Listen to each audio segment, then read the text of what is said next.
உறவுகளுக்கு வணக்கம்.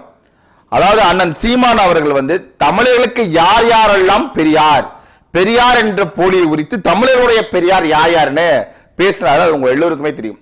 அதுல குறிப்பா யார பேசினார் அப்படின்னா ராமதாஸ் ஐயாவை பத்தி பேசினார். ராமதாஸ் ஐயா இந்த வேலைகளை செய்து முடித்தார், இதனால் அவர் நமக்கு பெரியார் அப்படிங்கிறது போல சொன்னாரு. அதே போல அடுத்து அண்ணன் திருமாவளவன் அண்ணன் என்ன சொல்றாரு அப்படின்னா ஏன் பெரியார் அப்படின்னு சொல்லி சொல்றாரு அப்படின்னா உங்க எல்லோருக்குமே தெரியும். அதாவது அடிமைப்பட்டு கடந்த அந்த தமிழ் சமூகம், தாழ்ந்து கடந்த அந்த தமிழ் சமூகத்தை ஒன்றிணைக்கிறதே ஒரு பெரிய வேலை. அப்படி ஒரு சாதிய அடிமைத்தனத்தில் இருக்கக்கூடிய ஒரு கூட்டத்தை ஒன்றிணைத்து இன்னைக்கு கொண்டு போய் ஒரு இடத்துல நிப்பாட்டி இருக்காரு அப்படின்னா அதனால் அவர் பெரியார் அப்படின்னு சொல்லியிருந்தாரு. இதுக்கு அண்ணன் திருமாவளவன் என்ன சொல்லியிருந்தார் அப்படின்னா நன்றி அப்படின்னு சொல்லிட்டு அதுக்கப்புறம் வந்து இது அரசியலுடைய நுணுக்கமாகவோ அல்லது அரசியல் சார்பாவோ பேசுறாரு அப்படி இப்படின்னு அண்ணன் சொல்லியிருந்தாரு திருமாவளவன். அப்படிலாம் ஒரு மண்ணும் கிடையாது. அண்ணன் திருமாவளவன் மேல நமக்கு ஏகப்பட்ட முரண்பாடுகள் இருக்கு. அவரை நேசிக்கிறோம், அது வேற. ஆனால் அவர் செய்யக்கூடிய வேலைகளை விமர்சிக்கிறோம், அதுவும் வேற. என்ன அப்படின்னா அண்ணன் சீமான் அவர்கள் அரசியல் ஆதாயத்திற்காக திருமாவளவனை பெரியார் அப்படின்னு சொல்லியிருந்தா சொல்லிக்கக்கூடிய அவசியம் கூட கிடையாது. இன்னாலும் அரசியல் அனுபவம் அந்த ஆதாரம் அவருக்கு தேவை அப்படின்னா நேரடியாக கொண்டு போய் திமுக இந்த நாம் தமிழர் கட்சி அடவு வச்சிருக்கலாம் உங்களே போல.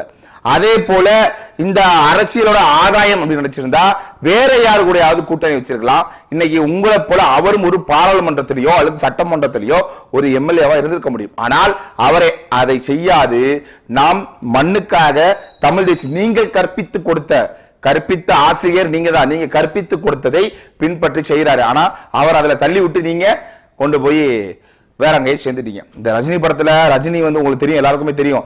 ரஜினி வந்து ஒரு படத்துல வந்து பாத்தீங்கன்னா ஜானி ஏன்னு நினைக்கிறேன், அந்த படத்துல வந்து கெட்டவரா இருக்கும்போது கெட்டதா போதிப்பாரு, அங்கிட்டு இருக்கவன் நல்லதா போதிப்பான் அப்படிங்கிற போல மாறிடுவாங்க. இவர் நல்லவராகவும் ஆப்போசிட்ல இருக்கவன் கெட்டவராகவும் மாறிடுவாங்க. அதே போல அண்ணன் திருமாவளவன் கொண்டு போய் அண்ணனை இது மாதிரி பேசுன்னு சொல்லி சீமான தள்ளி விட்டு நீங்க அவர் போய் கயவர்கள் கூட அட வச்சிருக்காரு. நல்லா தெளிவாக தெரிஞ்சுக்கொள்ளுங்க. அண்ணன் உங்களை பெரியார் என்று சொன்னதுக்கு காரணம் அரசியல் ஆதாயம் கிடையாது. என்ன அப்படின்னா இந்த சமூகம் தாழ்ந்து கிடந்த இந்த சமூகத்தின் மக்களை ஒரு கோட்பாட்டுல ஒன்றிணைச்சு இன்னைக்கு நீங்க ஒரு வேலை செஞ்சிருக்கீங்க அப்படிங்கறதான் தவிர வேற ஒண்ணும் கிடையாது. நீங்க அதே இடத்துல இப்ப நிக்கிறீங்க. இப்ப எங்களுடைய குறைகள் என்ன, திருமாவளவன் மீது என்ன குற்றச்சாட்டை நம்ம வைக்க போறோம் அப்படின்னா நீங்க அந்த இடத்தை தாண்டி வரல.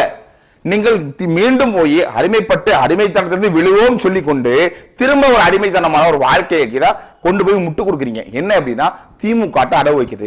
உங்களை திமுக சாரிய தலைவனாக பார்க்கிறானா, சக தலைவனாக பார்க்கிறானா, சாரிய தோழனாக பார்க்கிறானா, சக தோழனாக பார்க்கிறானா, இதுக்கு மட்டும் அண்ணன் திருமாவளவன் பதில் சொல்லணும். நீங்க பெரியாருடைய கோட்பாடுகளை பின்பற்றினீர்கள், பெரியார் சாதித்தார், பெரியார் செய்தார். யாரு இந்த ஈர வெங்காயம் அவர்களை பேசும் பொழுது அவர் செய்து முடித்தார் சொல்லக்கூடிய நீங்க, பெரியார் சாதியை ஒழித்தார் சொல்லக்கூடிய நீங்க, இந்த திமுக உங்களை சாதிய தலைவராக சாதிய தோழனாக பார்க்குதா அல்லது உங்கள் சக தோழனாக பார்க்குதா? இதுக்கு பதில் சொல்ல முடியுமா? என்னைக்குமே திருமாவளவன் அவர்களுடைய பாணியில நீங்க பிளாஸ்டிக் சேராகவும் பேப்பர் காப்பாகவும் தான் அழைக்கப்படுறீங்க. அதுதான் உண்மை. உங்களுக்கு அது தெரியல. நாம் தமிழ் சமூகத்தின் ஒரு முன்னோடி, ஒரு மூத்த குடி, இந்த பறையர் பெருமக்கள் ஒரு தமிழ் சமூகத்தில் முக்கியமான ஒரு குடியில இருக்கும் அப்படிங்கிறது நமக்கு தெரியும். ஆனால் இந்த நாட்டுக்கும் இந்த மண்ணுக்கும் சம்மந்தம் இல்லாத நயவஞ்சர்களுக்கு தெரியவே தெரியாது. அதை நீங்க உணரணும். நீங்க இன்னைக்கு சில வேலைகளுக்காக கொண்டு போய் சேர்த்திருக்கீங்க. ஆனா அது நிரந்தரம் அல்ல, அது சரியும் அல்ல. நீங்கள் தன்னெழுச்சியாக இதுல ஒரு அண்ணன் மேல பெரிய வருத்தம் என்ன அப்படின்னா, அதாவது இது சொல்ற என்ன அப்படின்னா இப்ப வைகோவர்கள் 8% வாக்கை காட்டி கொண்டு அதிமுக கூட்டணிக்கு போனாரு. விஜயகாந்த் 8% வாக்கை காட்டிட்டு அதிமுக கூட போனாரு. இப்படி எல்லாம் அவர்களுடைய வாக்கை காட்டிட்டு போனாரு. தம்பி இளவல் சீமான் அவர் 8% வாக்கை காட்டிட்டு இன்னைக்கு பேசுறாரு. ஆனா இங்க வந்து 8% வாக்கே வாங்காம அதிகாரத்துல வந்து அப்படியே ஒரு ஆட்டணும்னா அது விடுதலை சிறுத்தைகள் மட்டும்தான் அப்படின்னு. அண்ணே நீங்க நல்லா தெரிஞ்சுக்கோங்க. தேர்ச்சி மதிப்பெண் பெற்று 35% விழுக்காடு தேர்ச்சி பெற்று அவன் பாஸ் ஆனா வெற்றி பெற்றான். 35% மதிப்பெண்ணை பெற்று அவன் பாஸ் ஆனா வெற்றி பெற்றான் அப்படின்னு சொல்வதற்கும் 35% வெற்றியே பெறாம நான் போயிருக்கேன் அப்படிங்கிறதுக்கு வித்தியாசங்கள் இருக்கு. உங்களுடைய பலம் என்ன அப்படிங்கிறது உங்களுக்கு தெரியாது. யானை போல் இருக்கக்கூடிய தோல் திருமாவளவன் அவர்களுக்கு அவருடைய பலம் என்னன்னு தெரியாது. அவர் வந்து திமுக கட்டி போட்ட ஒரு சங்கிலியில தான் இருக்காரு, திராவிடங்கிற சங்கிலியில இருக்காரு. அதனால தெளிவா தெரிஞ்சுக்கணும். இன்னைக்கு நம்ம பேசுறோம், அண்ணன் திருமாவளவன் பேசியது இருக்கு தெரியுமா, அதுக்கு அண்ணன் ஒரு விளக்கம் கொடுத்தா அது தெரியுமா, அண்ணன் திருமாவளவன் என்ன பேசுறாங்கிறத பாருங்க. திராவிட தேசியம் என்று ஒன்று கிடையவே கிடையாது, அது ஒரு கற்பனை. திராவிட தேசியம் யார் சொன்னது? ஏது திராவிட தேசியம்? இவர்களாக கற்பனை செய்து கொண்டார்கள். திராவிட நிலப்பரப்பு ஒன்று கிடையாது, திராவிட இனம் என்கிற ஓர்மை இங்கு கிடையாது. திராவிட தேசியம் என்பது ஒரு கற்பனை.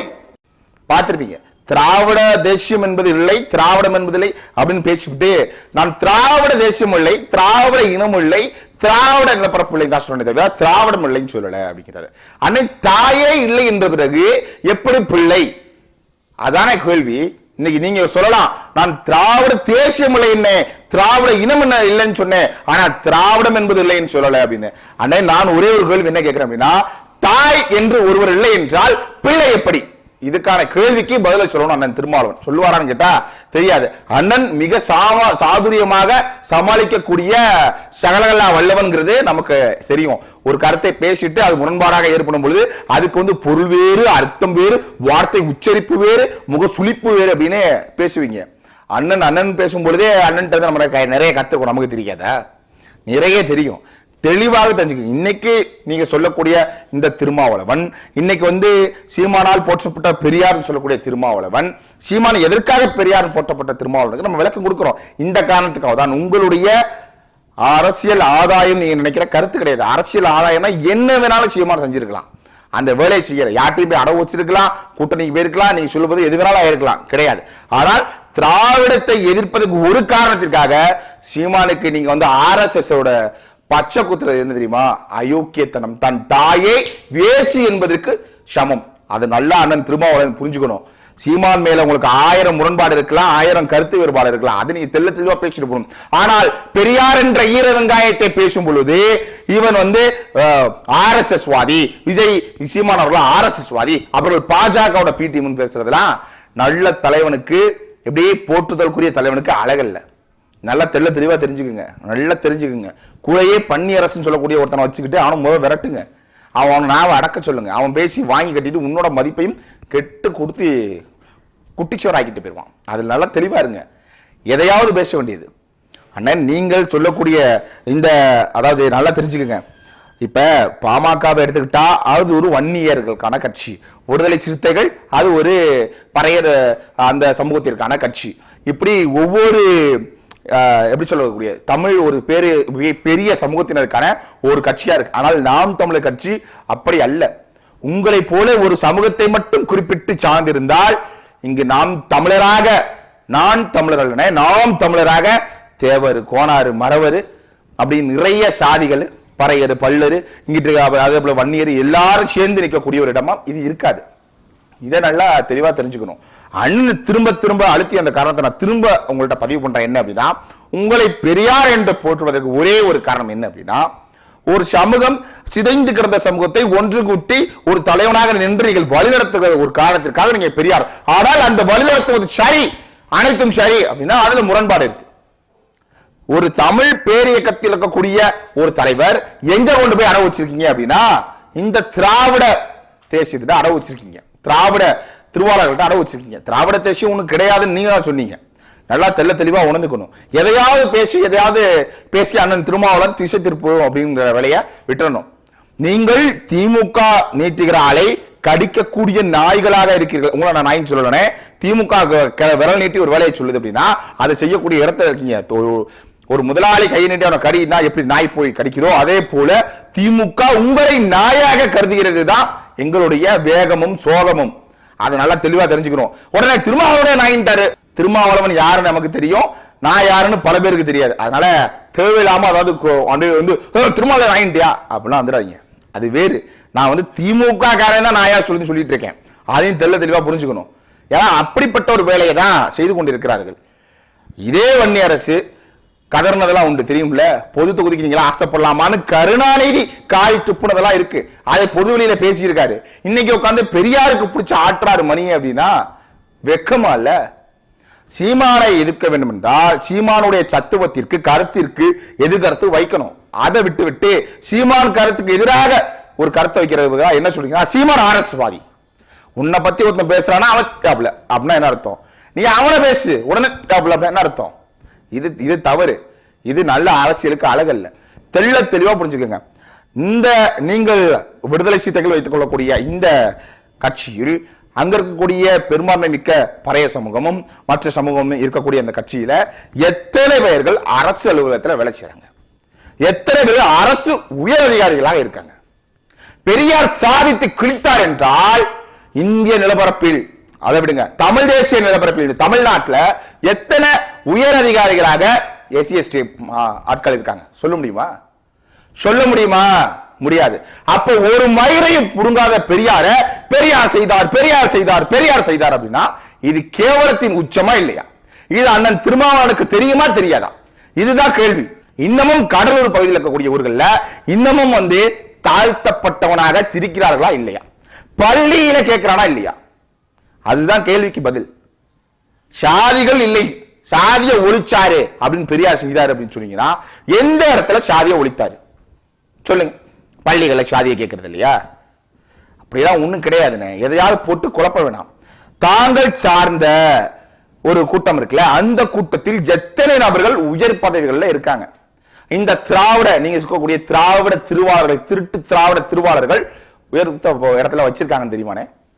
தெரியாது. இல்ல இருந்தானே தெரியுதுக்கு. பிறகு திரும்ப திரும்ப திரும்ப இந்த திராவிடன் போய் கூட்டு சேர்க்கிறது ஏன்? உங்களுடைய குரல் அவர்களுக்கு வலிமையாக இருக்கணும். நீங்க சொல்றீங்களா விடுதலை சிறுத்தைகளுக்கு என்று ஒரு மாண்பு இருக்கிறது, விடுதலை சிறுத்தைகள் இத்தனை சில வாக்கு பெறாமலேயே அவர்கள் ஆட்டம் காட்டியது அப்படிங்கிறீங்களே, காட்டுறீங்களா? அதே போல கூட்டணியை இல்லாமல் விடுதலை சிறுத்தைகள் தனிச்சாக நின்று ஒரு 8% வாக்க வாங்கி பெரிய வேலைகளை செய்தால் அப்ப விடுதலை சிறுத்தைகளுக்கு எவ்வளவு பெரிய இடம் இருக்கும் அப்படிங்கிறத நீங்க உணரணுமா இல்லையா? இதுதான் கேள்வி. ஏன் செய்யணுமா இல்லையா சொல்லுங்க? திரும்ப திரும்ப ஒட்டுமொத்த அந்த சமூகத்தையும் திமுகவோட காலில் அடமானம் வைப்பதற்கான காரணம் என்ன? இதுக்கு பதில் சொல்லுங்க. ஒரு இருவர் இல்ல 3-4 பேரு அந்த சமூகத்துல ஒரு எம்எல்ஏ ஆயிட்டா அந்த சமூகம் மேம்பட்டு விடுமா? இதுதானே கேள்வி. மேம்பட்டு விடுமா? அதெல்லாம் ஒண்ணும் கிடையாது. மேம்பட்டும் போவாது. நல்லா தெரிஞ்சுக்கங்க. எவன் ஒருவன் தனிச்சையாக நின்று தான் சார்ந்த இனத்திற்கு தான் சார்ந்த சமூகத்திற்கு ஒரு துணையாக நின்று தனியாக அவர்களுக்காக எந்த நிலையும் விட்டுக் கொடுக்காது செயல்படுறானோ அவன் தலைவன், அவன் போற்றுதலுக்குரியவன். திமுக நீங்க போய் விட்டு கொடுக்க கூடாது. திமுக எப்படி நம்மளை கேவலப்படுத்துகிறது என்று உங்களுக்கு நல்லா தெரியும். உளமாற சொல்லுங்க. விடுதலை சிறுத்தைகள் கட்சியில் இருக்கக்கூடிய தலைவராக கூடிய அண்ணன் தோல் திருமாவளவன், நீங்கள் யாரை நேசிக்கிறீர்களோ, உண்மையாக நேசிக்கிறீர்களோ அவர்களை நெஞ்சில நிறுத்தி உங்க கண்ணு முன்னாடி நிறுத்தி திமுக நமக்கு துரோகம் செய்யவில்லை, திராவிடர்கள் நமக்கு துரோகம் செய்யவில்லைன்னு சொல்ல முடியுமா? இது அம்மா மேல சத்தியம் பண்ணியோ இல்ல நீங்க நேசித்த அக்கா மேல சத்தியம் பண்ணியோ இல்ல விடுதலை சிறுத்தைகளுடைய உங்களுடைய பெரிய பாசகார சிறுத்தைகள் மீது சத்தியம் பண்ணி சொல்ல முடியுமா? இல்ல வேற விடுதலை சிறுத்தைகளும் சத்தியம் பண்ணி சொல்ல முடியுமா? திமுக நமக்கு ஒருபோதும் தொந்தரவு செய்யாது, நமக்கு எந்த ஒரு இதையும் செய்யல, நமக்கு நல்லது மட்டும் செய்யுது அப்படி சொல்ல முடியுமா? சத்தியமே கிடையாது. அவன் உங்களை பயன்படுத்துகிறான். தமிழருடைய பெரிய ஒரு அடியே என்ன அப்படின்னா சரிக்கு விழுவதற்கு காரணம் என்ன அப்படின்னா உங்களை போன்ற ஆட்களை, உங்கள் பின் இருக்கும் கூட்டத்தை அவன் பயன்படுத்துகிறான்.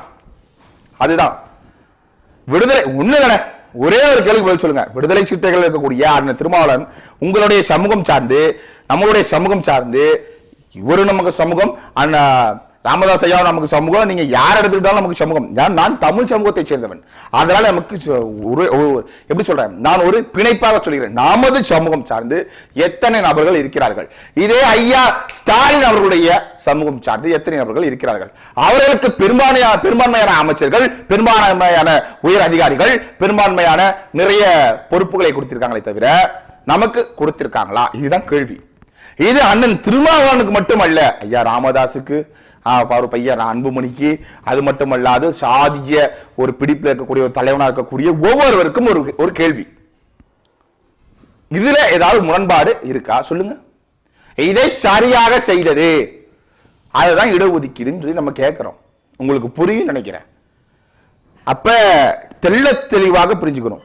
நீங்கள் சீமானை விமர்சிக்க 1000 காரணம் வைக்கலாம், ஆனால் கேவலமாக இழிப்பிறவி போல வேசிகள் பேசுவது போல நீங்கள் பேசக்கூடாதுன்னு. என்ன அப்படின்னா இந்த இப்ப சொல்றாங்கல்ல பெரியாரை எதிர்ப்பதாலே சீமான் RSS, நல்லா தெள்ள தெளிவா புரிஞ்சுக்கணும். நீங்கள் சொன்னதும் இருக்கு, திராவிட தேசியம் என்று ஒன்று இல்லை. திரும்ப நான் அதை பதிவு பண்றேன். திராவிட தேசியம் என்று ஒன்று இல்லை, திராவிடம் என்று ஒன்று இல்லை.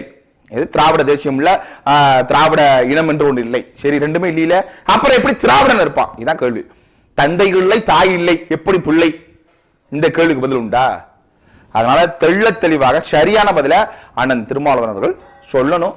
அந்த சமூகத்தை மேம்படுத்தணும். இன்னமும் அசிங்கப்பட்டு கொண்டு இன்னமும் மன வளர்ச்சி குன்றினா தன் மனது அளவுல நான் ஒரு தாழ்த்தப்பட்டவன் சொல்லி அந்த சமூகத்துல இருக்கிறானா இல்லையா?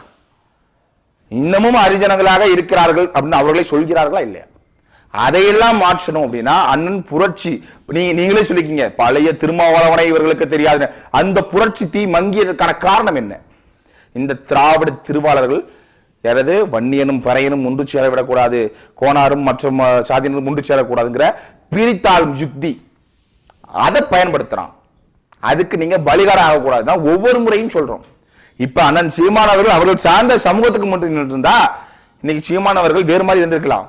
ஆனால் அவர் சமூகத்திற்கு மட்டுமல்லாது ஒட்டுமொத்த தமிழ் சமூகமும், இந்த தமிழ் மண்ணின் பிள்ளைகள், ஒவ்வொரு குடியும் இந்த தமிழ் குடிகள் வந்தால் கூடியே இந்த தமிழ்நாட்டை ஆளும் பொழுது இங்க இருக்கக்கூடிய குடிகள் ஏன் இந்த தமிழ்நாட்டை ஆளவில்லை? இந்த கேள்வி இருக்குல்ல. அப்படி ஒருப்பட்ட தலைவனை நீங்கள் தட்டி தூக்கி கொடுக்காவிட்டாலும், அவன் மேல விழுற அடியில தடுக்காவிட்டாலும், அவன் மேல நீங்க ஒரு கல் எடுத்தா அடிச்சிடக்கூடாதுங்கிறதா நம்ம பேசுறோம். திருமாவளவனை பேசுவதற்கு நிறைய வார்த்தைகள் இருக்கு, நிறைய கோபங்கள் இருக்கு, நிறைய பேச முடியும். அதை நம்ம நோக்கம் கொள்ளவே இல்லை, அதுக்குள்ள நம்ம வரவே இல்லை. ஆனால் நீங்கள் சீமானை பேசுவதற்கு நிறைய வார்த்தைகள் இருக்கு. ஆனால் இந்த திராவிட திருவாளர்கள் இருக்கக்கூடிய அந்த பெரியாரை பேசுவது, திராவிடத்தை பேசினாலே RSS பச்சை கூத்துறீங்களே, இதை தவிர்க்கணும். இது கேவலத்தின் உச்சம். அதனால இதை அண்ணன் உணர்வாரு அப்படின்னு நம்ம நினைக்கிறோம். தெள்ள தெளிவா புரிஞ்சுக்கணும். பெரியார் சொல்லித அனைத்துமே சரின்னு உங்களால சொல்ல முடியுமா? சொல்லுங்கண்ணே, சொல்ல முடியுமா? ஐயா ஆணைமுத்து ஐயா உள்ள இருந்தப்ப எப்படி மணியம்மையை நடந்துகிட்டாங்க, மணியம்மையை யாரோட தொடர்பு படுத்தி பேசுறாங்கன்னு கடிதம் வந்ததுன்னு ஆணைமுத்து ஐயா சொன்னாரா இல்லையா? சொல்லுங்கண்ணே. அதே போல ஐயா கீழ்வன்மணி இருக்குல்ல, அதுல படுகொலை நிகழ்ந்தப்ப கோபாலகிருஷ்ணன் நாயுடுக்காக பெரியார் வாய்ப்பொத்தி இருந்தாரா இல்லையா? எல்லோருமே தெரியும். எல்லாம் தெரிந்தும் தெரியாது போல் இருப்பதற்கு காரணம் என்ன? பதவி ஆசையா, பதவி அரிப்பா அப்படின்னு நம்ம கேட்க தோணுமா தோணாதா? கடும் சொற்களை பயன்படுத்த மனது சொல்கிறது. இருந்தாலும் வேண்டாம், நாம் அண்ணனுக்கு புரியும், அவர் எல்லாம் தெரிந்திருந்தும் இவர் திரும்ப திரும்ப இது போல் செய்வது ஒரு கேவலத்தின் உச்சம். அதை நீங்க மாத்திக்கணும். குறிப்பா உங்களுக்கு இந்த மரியாதை இதே பண்ணியாதான் புற நீ அப்படின்னு சொல்லியிருப்பேன். ஏன்னா அவனுக்கு எல்லாம் மரியாதைங்கிற கொடுக்குற அவசியம் இல்லை. ஒரு தரம் தாழ்ந்த ஒரு பன்னி அரசு, அதான் உண்மை. ஒரே நேரத்தை மலத்தையும் திங்கும், அதே நேரத்தில் மனிதனின் தட்டில் சோத்தையும் திங்கக்கூடிய ஒரு பன்னி. அதனால தெளிவா தெரிஞ்சுக்கிறோம். எதையாவது உருட்டி போட்டு பேசக்கூடாதுன்னு, முறமாற மனமாற நெஞ்சில முன்னிறுத்தி, நீங்கள் நேசிக்கக்கூடிய நெஞ்சில முன்னிறுத்தி கையை வச்சு திமுக சரியாக செயல்படுகிறது, திமுக தமிழர்களுக்கு துரோகம் செய்யவில்லை, திமுக இந்த நீங்கள் சார்ந்திருக்கக்கூடிய அந்த சமூகத்திற்கு துரோகம் செய்யவில்லைன்னு சொல்ல முடியுமா? சொல்ல முடியுமானே? முடியாது. அதெல்லாம் சிந்தித்து செயல்படுங்க. அறிவார்ந்த தமிழ் சமூக மக்கள் நீங்கள் தெள்ள தெளிவா உணரணும். என்ன அப்படின்னா, நாம் யாரெல்லாம் நமக்காக போராடுகிறார், அண்ணன் திருமாவளவன் இவ்வளவுதான் சொல்கிறார், சீமான் எவ்வளவு சொல்கிறார், இதை நீங்க பிரித்து பார்க்கணும். எவ்வளவோ விமர்சனங்களை வைத்தும் சீமான் ஒரு முறை கூட திருமாவளவனை திட்டுங்களோ இல்ல திருமாவளவனை பேசியோ பார்த்திருப்பீங்களா? கிடையாது. ஏனென்றால் அவன் அண்ணன். நமக்குள்ள சண்டை போறதுக்கு நான் கட்சி ஆரம்பிக்கல. திராவிடத்தை வீழ்த்த தான் நான் கட்சி ஆரம்பிச்சிருக்கேன், ஆரியத்தை வீழ்த்த தான் நான் கட்சி ஆரம்பிச்சிருக்கேன். அது நல்லா தெரிஞ்சுக்கங்க. தமிழரை அடிப்பதற்கான வேலையை நான் செய்யவில்லை. இதை அண்ணன் ஒவ்வொரு முறையுமே பேசியிருக்காரு. ஒருவேளை என்னை போன்ற பிள்ளைகள், எனக்கு மேல் இருக்கக்கூடிய அண்ணன்களோ உங்களை திட்டி இருந்தாலோ உடனே கூப்பிட்டு அதை கண்டிப்பார். தெரியுமா? ஏனோ தானோ என்று அரசியல் செய்பவர் அல்ல சீமான். எல்லாம் தெரிந்த அரசியல் செய்பவர். அதை புரிஞ்சுக்கிட்டே இருக்கணுங்கிறது தான். அதே போல வரக்கூடிய இந்த சட்டமன்ற தேர்தலில் அண்ணன் திருமாவளவன் பேசுவதையும் கேளுங்க, அண்ணன் சீமான் பேசுவதையும் கேளுங்க, நய வஞ்சகர்கள் திராவிட திருவாளர்கள் பேசுவதையும் கேளுங்க. அதே போல இந்த சமூகத்துக்கே எதிரான, மனித குலத்துக்கே துரோகமான பாஜக சொல்வதையும் கேளுங்க, தமிழர்களுக்கு துரோகமான காங்கிரஸ் சொல்வதையும் கேளுங்க. கேட்டுட்டு ஒண்ணுமே இல்லாத ஒரு சமூகத்தை நாசமாக குப்பையாக மாற்றிருக்கக்கூடிய அந்த விஷய் கட்சியில் இருக்கக்கூடியவர்கள் சொல்வதையும் கேளுங்க. இதெல்லாம் கேட்டுட்டு இந்த மண்ணுக்காக மக்களுக்காக இந்த மண்ணின் வளம் நலம் பெற, இந்த மண்ணின் வளம் நலம் பெற்றால் மக்களின் வளம் நலமாக இருக்கக்கூடிய ஒருவருக்கு நீங்க வாக்கு செலுத்தணும் அப்படின்னா சீமான் அவர்களுடைய முகமே சின்னமா இருக்கக்கூடிய விவசாய சின்னத்துல வாக்கு செலுத்தினாதான் எதிர்கால தலைமுறை வாழும் வளரும் சொல்லி இந்த காணொலியை நிறைவு செய்வோம். நன்றி.